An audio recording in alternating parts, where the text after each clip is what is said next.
SaaS Backwards is sponsored by Austin Lawrence Group, specializing in demand gen for SaaS. It sure is noisy. I deleted 100 emails from vendors just this morning. Your buyer has gotten better at ignoring you, and you're gonna need a big idea if you want to cut through all that clutter. Austin Lawrence is just the right agency to help you find it. So if your campaigns are falling on deaf eyeballs, let's talk. Visit austinlawrence.com today and let's build something bigger.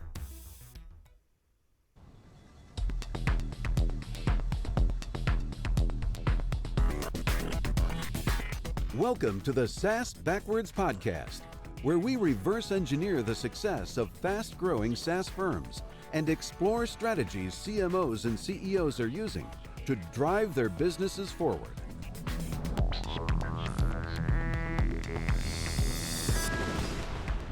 Welcome to SaaS Backwards, a podcast that helps SaaS CEOs and CMOs to accelerate growth and enhance profitability. Our guest today is Jeff Ernst, co-founder and CEO of SlapFive, a SaaS customer marketing solution that makes it simple to engage and mobilize customers to drive growth. Hey, Jeff, welcome to the podcast. Thank you for having me, Ken. Glad to be joining you. Well, it's a pleasure. And before we dig in, could you please tell us just a little bit about yourself and about your company, SlapFive? Sure. Well, I've been in the SaaS business, I think, since it really started, probably since 2000, and been involved from a lot of perspectives. I used to be in the on-prem software business before then, and then I was with a company where I migrated from an on-prem product to a SaaS, totally transformed the company, and then I've started two SaaS software companies myself. So I love the SaaS delivery model. And then as it relates to what I'm doing now with SlapFive, all around customer engagement and customer marketing and advocacy, that's just a natural for me, since I've always, in every job I've had, from product management to VP of marketing to CMO, I've always been responsible for customer programs, customer satisfaction, customer user groups, things like that. And so that's really where my passion lies. And I built SlapFive to be the first end-to-end customer marketing platform to really help companies manage those customer programs at scale. Well, that's great. I want to dig in just a bit into what that means and what the possible outcomes are. But I think we should start with how you became a founder, like your journey to becoming an entrepreneur. I don't think people are born entrepreneurs. I think they're kind of either made or they're thrust into it somehow. So I think it'd be great for you to tell us how you went from the corporate consulting side to becoming an entrepreneur and what realizations made that important to you to go do. Sure. Well, I think I probably am one of those people that was more born to be an entrepreneur. It's in my DNA because I grew up in a family that owned businesses and worked in those businesses and earned sweat equity in those businesses and loved every minute of it. And then I went to Babson College, which is one of the number one school for entrepreneurship in the country year after year, according to U.S. News and World Report. And so that was a natural inclination as well. Plus, when I got into software, I realized I just love figuring out how to use technology to solve business problems. And that's what I've done both as an employee at several companies doing product management and helping relaunch companies, as well as the two companies that I started. It was both finding an unmet need in the marketplace and then developing a solution to fit it. So that's a lot of fun, especially when you get the timing right. So now, I guess I had some awareness of Babson, but didn't realize that it was a sort of a entrepreneur factory. Tell me a little bit more about that. You know, some of the folks who might be listening might have kids who are considering their college choices. Kind of a fun diversion. Yeah, it is. And an interesting question because, as you said, sometimes you have to have it in your DNA, right? There are some people that could just never be an entrepreneur. But what Babson does is it takes people that do have that inclination and just gives them the skills and knowledge that it takes to develop a business plan from scratch and understand all the aspects of running a business, and gives you lots of hands-on experience through project work and through paid projects that you do with companies in terms of doing that type of thing, doing product market fit analysis, concept testing. And they've even partnered with a bunch of other schools, one of them being the Olin School of Technology, which is right next door, to start to help incubate tech companies. So it's a great program, and I'm still actively involved as alumni. I go back and I'm a judge at some of the business plan competitions that they have, and I mentor students who have a great idea and are trying to figure out how to navigate and get to that point where they're confident to make that bold decision to start the company. Well, that's really interesting, and I'm glad you brought it up. And, it certainly brings to mind things I look for when I consult with new potential clients, the notion of product market fit. Nice to know that they're putting that into people's minds who might become entrepreneurs, because we've certainly encountered plenty of companies where product market fit wasn't so tight. And it's such an important gate to get through. Before even raising money or before even writing code, each of my startups have made sure we had that product market fit and spent probably more time than most in that phase of testing for product market fit.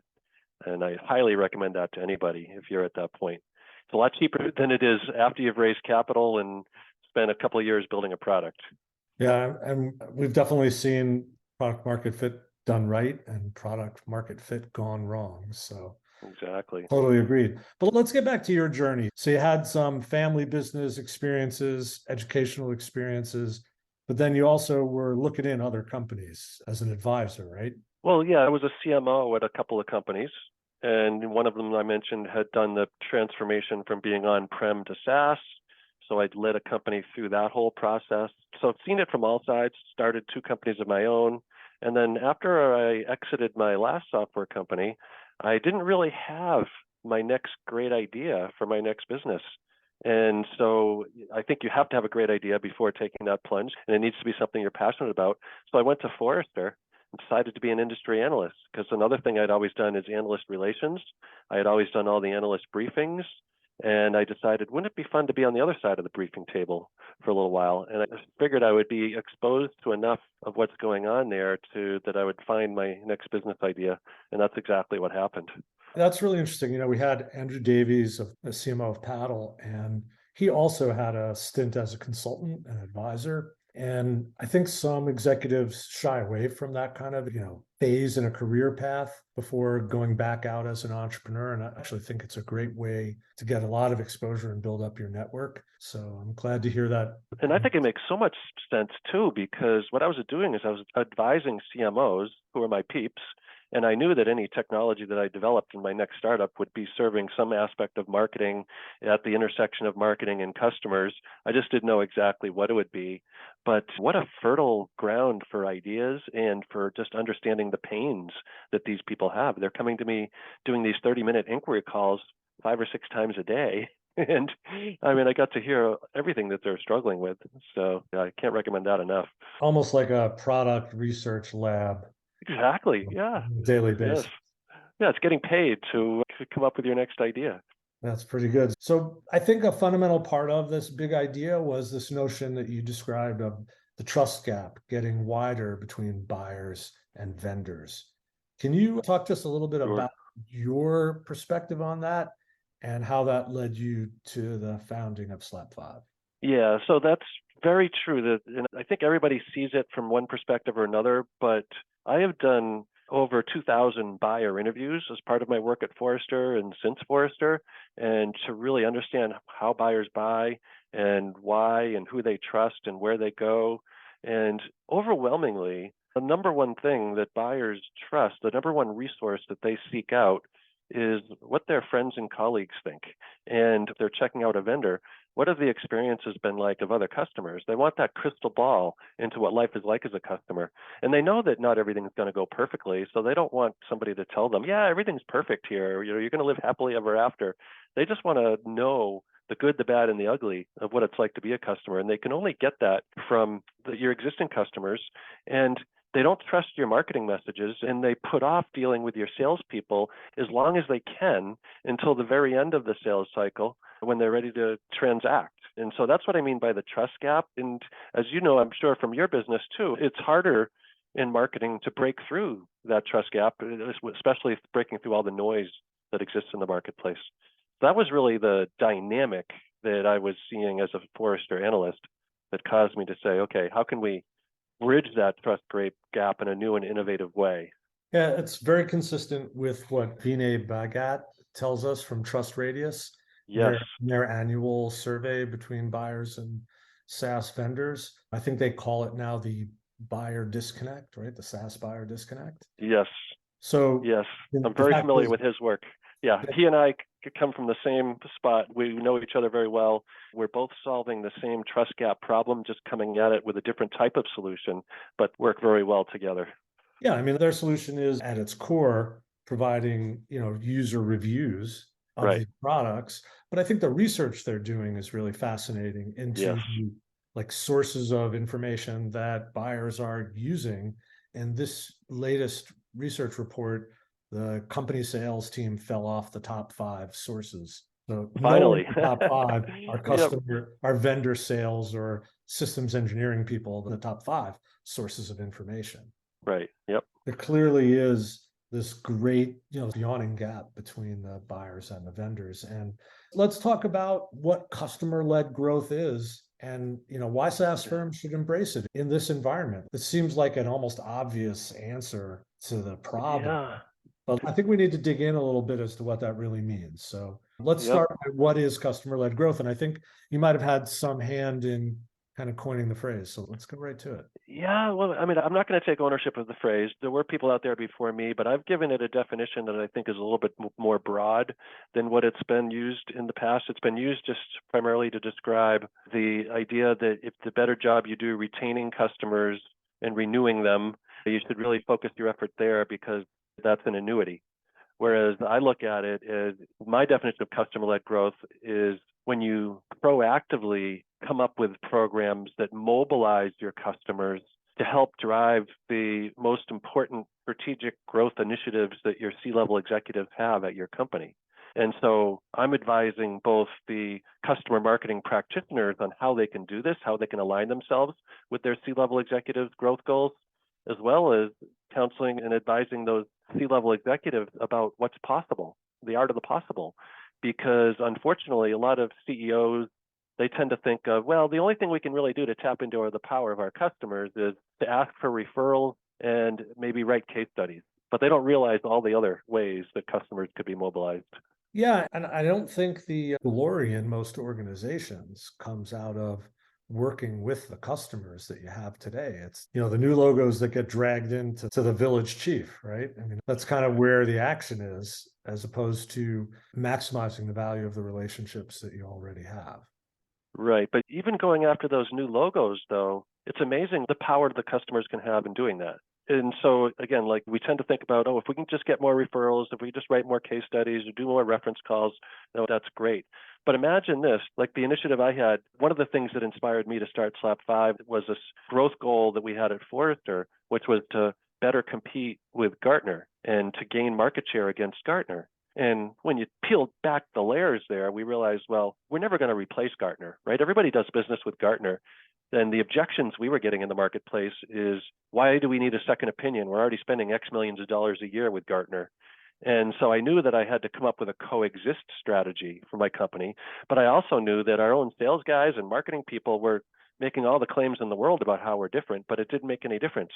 What was the game changer when I asked a bunch of our clients who were doing business with both Forrester and Gartner, simple questions like, tell me, what's the incremental value that you get from Forrester above and beyond what you get from Gartner? And they would talk about that in their own words. Or tell me, what are some of the initiatives that you're doing with Forrester's help that you wouldn't go to Gartner for? This was a game changer when we surfaced these types of insights. We packaged them up, put them on some landing pages, gave them to the sales reps, said, hey guys, whenever you get this objection, don't try to fuddle through it yourself. Just share this asset and let the customers do it for you. And like I said, it was a game changer. I had one sales guy say to me, Jeff, this is the best thing I've ever gotten from sales or marketing here or anywhere else I've ever worked. And he said, why? Because it does the selling for me. I mean, it's a great insight that if you're in a competitive situation and management might be pushing down the objective of displace the leading competitor, right? That's probably what was going on. We're going to beat these guys. And the fact is that's not possible in this lifetime. Right. So if it's not possible, over the next 5 or 10 years, what are we going to do about that? And that can have profound implications, not just in sales, right? It can have product development, Sure. product management, product market fit implications. Totally. And here's another example of a customer-led growth initiative or a strategic growth initiative where you could be mobilizing customers to drive it. There's so many companies today have grown up. They had their original product. Maybe they acquired a few other products. And so they've had a portfolio of products, but now they're trying to bring them together as a suite. and they're trying to then like put a dashboard over all these products so to make it feel more like a suite. I mean, I could name dozens of companies that are doing that. It's a very smart strategy if you have a bunch of disparate products. But now, how are you going to earn trust with somebody that owns product A, that now having this umbrella that includes product B and C is really going to drive your productivity forward? Well, you do that by customers that might already be using product A and B together. And maybe they're not using you in that perfect sense that you envision going forward to have this suite with this platform on top, but maybe they've heard you describe your vision and they're really bought into it. If it's a good vision, you're going to have customers that are totally bought into it. Why not have those customers talk about why they're bought into where the company is going and how they've already experienced the benefit of working with some of these products together? Because now you're just going to get those customers, the prospects that you're now going to sell the suite to. Now you've got built-in ammunition for them on the power of something like this, especially if that company is competing with other vendors that have point products, but not the whole suite. So I mean, that could go on and on. Yeah. We've seen that in our practice, and also recently had Ari Khan of Ridgeline Digital here, who's a serial acquirer. And his exact business model is, I put all these things under one umbrella and I try and cross-sell them. And he talked about having different teams of salespeople to help cross-sell versus the original conquest. And I think what we're saying here and talking about here is that we might need different resources to help facilitate that sale, right? So it's not just the salespeople, but what we give them as kind of ammunition to make that sale happen. Yes, and that's so true. And I know Ari very well. He was one of the co-founders of a company I worked at 20 years ago called FatWire. And so great guy. I love Ari. And he's absolutely right. What I would add on top of what he said, though, is in addition to having these different sales perspectives that come at it, because you need that expertise in the sales cycle when you get to that certain point, even if buyers are putting that off as far as they can. But, imagine customers now talking about how they went about integrating product A with product B, or the unexpected value they've gotten out of how those two products work together. So they're going to even be able to tell you things that those sales specialists or sales engineers or whatever that overlay is in the sales organization, they're going to know things that even those people don't know. And so that's why I'm just so convinced that CEOs are so under leveraging the power of their customers today. There's so much they can do, and they need to be demanding that their marketing and customer marketing people are doing more proactive, strategic things. And then those customer marketing people, they need to be bringing these ideas and programs to their CEOs or CMOs and saying, here's what we can do. Give me the green light and we'll do it. So let's talk at a more detailed level. What is the art of the possible in today's world? What are you guys trying to lead your customers to do to leverage their customers? Yes. I mean, great question. So many things. And I actually gave two examples, right? One was like a competitive displacement or coexist strategy. Let's say that's a strategic initiative of a company like it was at Forrester. That's the art of the possible. I mean, customers, at the end of the day, for all of these possible scenarios, anything that we can do as a company, our customers can do with more authority, right? And more trustworthiness. And so keep that in mind as you think. I'll give you another example of the art of the possible. Another scenario from Forrester days was our second of our two big priorities when I was head of marketing was to expand the wallet share within some of our enterprise accounts. And so we would have accounts like Microsoft and we were not allowed to say that they were a client. I guess I just violated that. But we were maybe doing, $500K where we should have been doing $5 million with an account like that, with the potential that exists in one of those accounts. And so what we did is we started capturing the stories of the power users of Forrester within these enterprise accounts, packaging them up into assets that the sales rep could use with a lot of audio and video snippets, for example. And then we would have those people themselves share this in a way that they're bragging about their work. Share this with your colleagues in other product areas at Microsoft, other divisions of Microsoft, anybody that you want to brag about what you've done. And this was a game changer. We went from tripling the size of one of our enterprise accounts in 1 year just by having the power users brag about what they were doing And this came years after year after year. We were trying to expand this account by sending analysts on site to do brown bag lunches for this company and all that. And so that once again just shows you the power of that customer voice in that scenario. So maybe even something as simple as leveraging Loom or Vidyard to capture these folks speaking in their own words and helping them promote it internally or on Yeah, social. I mean, you could do that. And that's what I did when I was at Forrester running this program, is that by hook and crook, we would figure out how to capture this voice. But then that's what led me to the realization that there's got to be a better way, because that's still by hook and crook, piecing lots of different systems together. And I knew that when we did it, it was incredibly effective, game-changingly effective, but it was just really difficult to scale. And then that's where the idea for SlapFive came, where is to build a platform that allows you to do that. So it allows you to manage all your customers and understand what do they like to do, what do they not like to do, how often do they like to do things, and then automatically capture their voice on video or audio, for example, just by periodically asking them a question or sitting down with them for 20 minutes and asking them 10 questions, and then automatically turning that right into immediate assets that can be published through any sales and marketing channel, and then offer those customers other opportunities to perform acts of advocacy, whether it's to speak at events, take reference calls, be interviewed by a journalist. Maybe they're going to participate in the Gartner Magic Quadrant review, whatever that might be.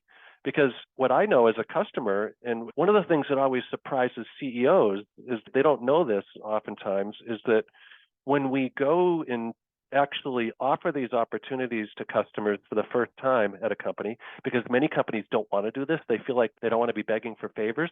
When I help them create the program, present it to their customers in a way that it's a win-win, the reaction from their customers is always, "Oh, I'm so thrilled that you're asking me or that you're offering this to me. Why didn't you do it sooner? I've always wanted to do something like this." And CEOs, you got to remember, if you have a customer-centric organization and you deliver a good customer experience, your customers are going to want to help you, and they're going to want to participate in any opportunities that allow them to get exposure and promote their own brand, build their own reputation in the market. And so you just can't underestimate the desire that customers have to do that, especially if you're helping them build their brand. Yeah, I mean, that certainly is one of the key factors that I think all of us as individuals have to be stewards of our own career and brand. And so executives at client companies, the forward-thinking ones, are thinking about how am I doing that? And by serving up this opportunity, that's certainly one way to help them achieve that goal. So one of the things we talked about in our prep call was the idea of leveraging what often called customer advisory boards. Mm-hmm. And I think it'd be good to spend a few minutes on, sort of best practices you see for making customer advisory boards vital, they'll work and that they'll yield a benefit for the customers as well as the sponsoring companies. I've certainly seen my share of these things go very well. They can even change the direction of thought in an industry. So I'm wondering if you can share some insight on how to start that off and how to know you're onto something. Sure, yeah, that's a great question, because let me first start with, what did you not do with a customer advisory board? And I've seen too many companies do this. The customer advisory board is a bunch of hand-picked people by the CEO, 10 or 12 executives, tends to be super senior people in that organization. And then twice a year, there's a boondoggle where they come to corporate, go out and play a day of golf, and then come in and have a meeting. And the CEO uses that as his or her only day of the year to actually interact with customers. And then nobody else ever hears about what was talked about there because notes aren't taken. And that's what not to do. And so what you should do is think about customer advisory boards as a form of customer-led growth to involve them in co-creation. And so whatever it is that you need to come up with, is it a new go-to-market strategy, a new way of positioning yourself in the market? Maybe it's potential acquisitions you should make. Maybe it's new products to develop, whatever it could be. Involve your customer advisory board in whatever co-creation activities that you have going on, where you need customers to help you determine that product market fit, to help you determine that killer messaging that's going to work in the market. And so that's what I really advise.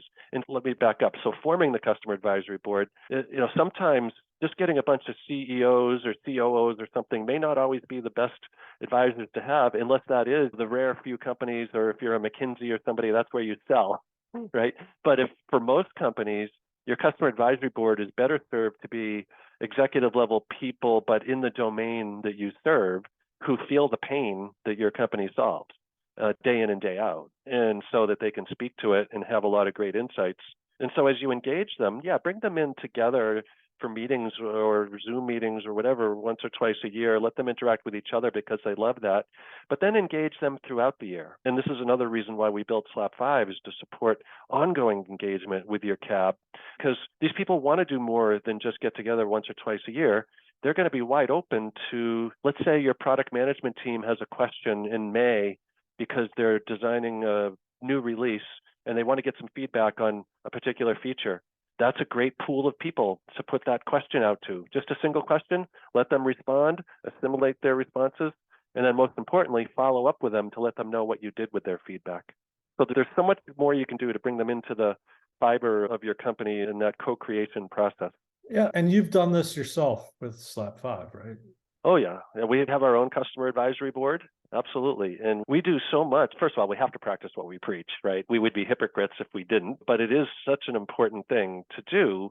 We've had some assumptions about features that we wanted to create, where we did a design mock-up and we showed it to our customer advisory board, and they said, nah, we don't think you really should go there because that's not really a pain. Where our pain is over here. And they actually shifted us to a different area to really focus on that we hadn't thought of. That probably if we had just done this in our ivory tower without getting that CAB feedback, we might have invested a lot of money building something that just wasn't addressing as big a pain as another area where they told us they needed help. I think that's a great way to make concrete the idea that the members of the CAB should be people who are going to be hands-on or close to hands-on with the solution, right? Yeah, hands-on or immediate beneficiaries of what their hands-on people are doing, and so that they know the trials and tribulations of the people in that role.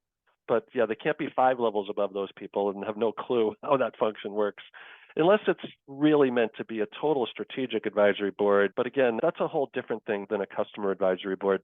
Yeah, as many of the people in our audience are founders, one of the things we've noticed is founders make really great product managers until some point in time. Comes a point where they no longer have the top 3 or 4 problems, in mind and in their hearts that need to be solved. And so maybe this is a great prescription for founders to say, hey, at a point where you can't be the proxy for the ideal customer, maybe this is when you want to be looking at the advisory board as a way to hold on to the thread. Yep. And too many companies, they have their customer advisory boards, but it's executives only allowed in the meetings and on the golf trips and the dinner. And they don't actually capture the great insights that were shared and infuse those insights into the organization. And so it's a huge miss if they do that.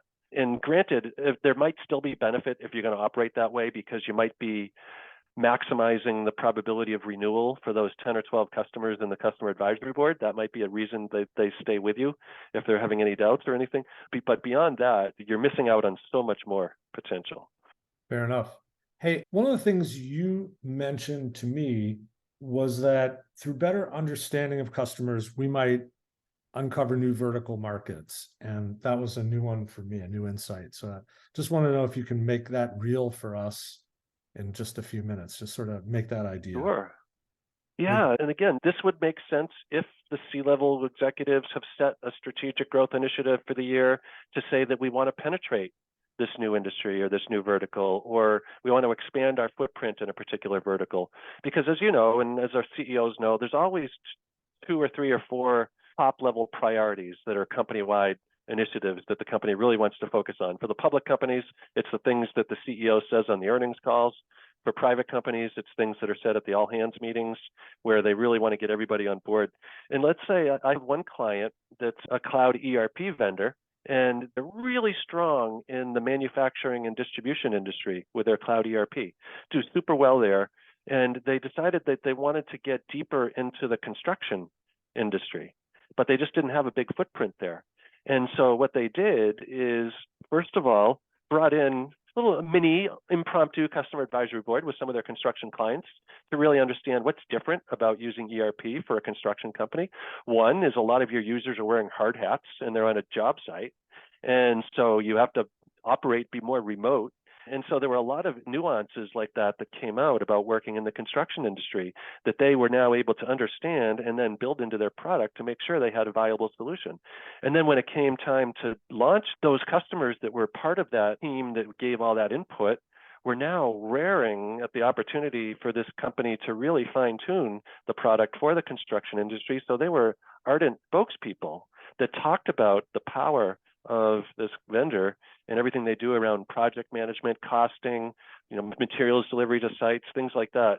And they tapped into them to really earn their trust and credibility because they just weren't a household name in construction, where you have all these other vendors like the product development type vendors that are household names there, right? Yes, so important. That's just another example.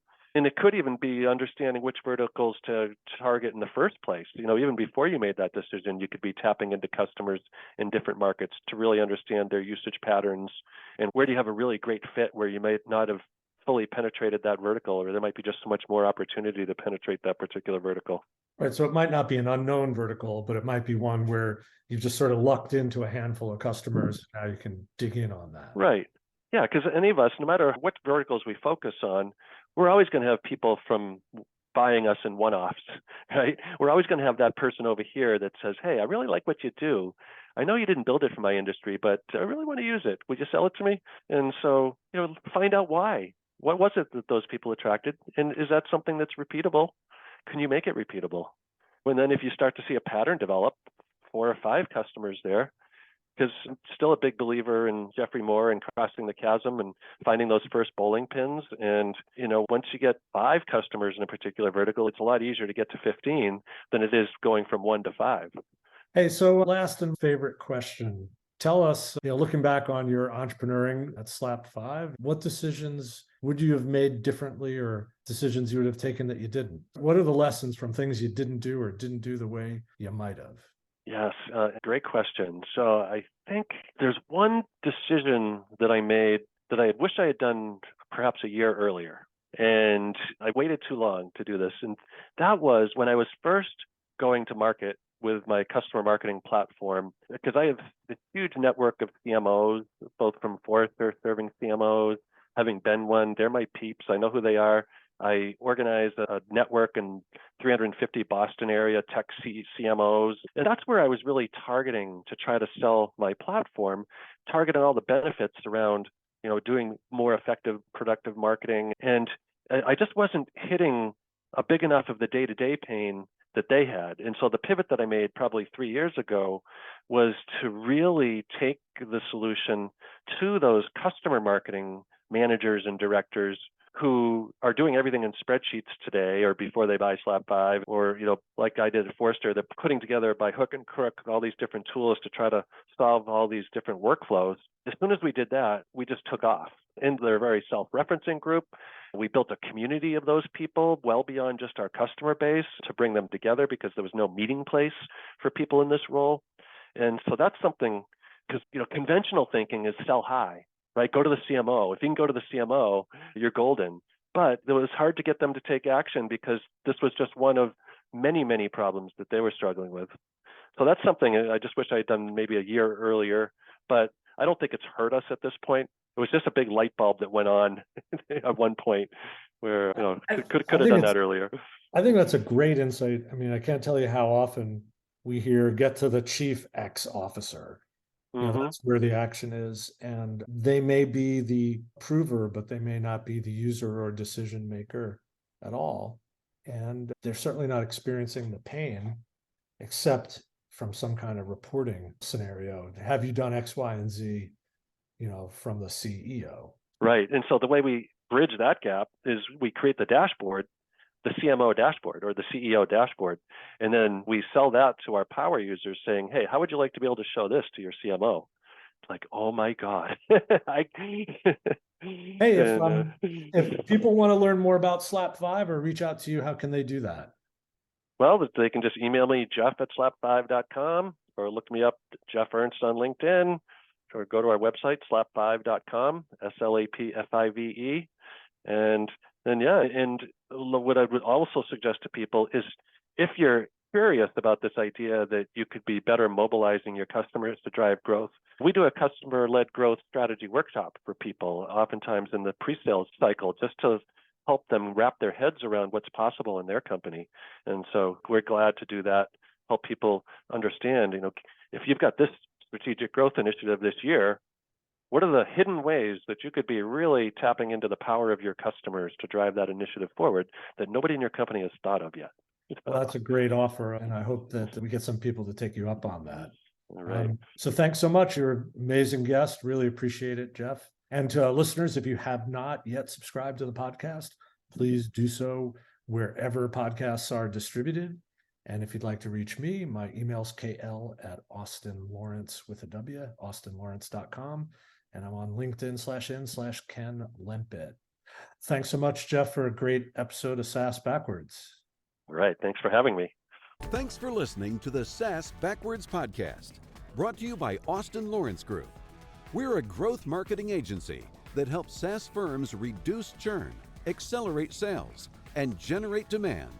Learn more about us at www.austinlawrence.com.